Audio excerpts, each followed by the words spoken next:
Hanging out with Olaf and Kristoff in person. Jonathan, Josh, thanks for hanging out with us. Thanks Our for pleasure. having us. Thank you. All right, so you've seen the movie with an audience. You went to the big world premiere. There was a lot of pressure riding on this. Well, Could not be happier. I mean, honestly, the fact is that we went into this with, I did at least, with a lot of reservations of how are we even going to match the first film.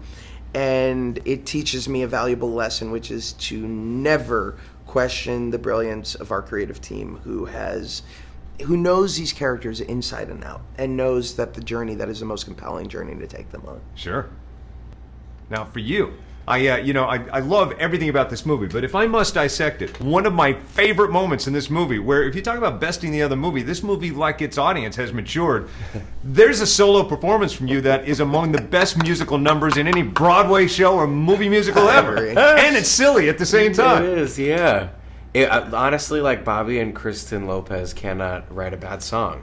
They just the music that they wrote for the first movie is incredible, and Sure. I think that they've bested themselves in the second movie. And the idea of getting Kristoff to sing, I was always confused at how they were going to do that, because they said we really want to in the second movie try to get him to sing, and then they realized that a lot of straight dudes really lean into those 80s rock ballads to feel themselves. Not all straight. To feel It goes across themselves. the That's board. true. It goes across the Across the board. board. But for Kristoff, he's like trying to express his feeling and his love for Anna, and so it's shocking. And every time I've seen the movie, I still can't believe they actually go there with that number. But they go there all the way with Lost in the Woods. Yeah. And you, my friend, if Olaf were an actor, I guarantee you he would be nominated for the Academy Award for this moment. There's a I don't want to plot spoil, but there's a Peter Parker moment in this movie.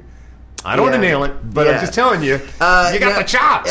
Thank you. It was such a beautiful character to have the honor and the privilege of playing, and I think with all of these characters, the idea was, how do we challenge them? How do we grow them? And Olaf has gone from that youthful naivete and that sort of childlike wonderment to the next stage, which is starting to question things that he's always taken for granted.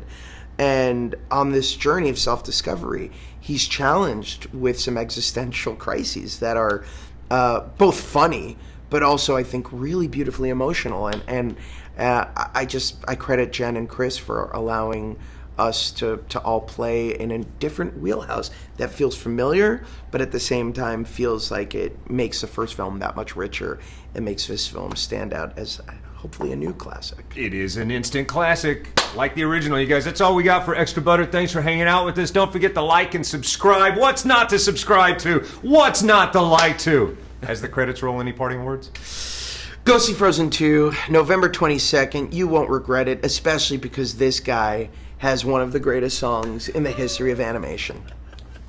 That's it. Thank you. Thank you so much. Great to Such see an you. honor.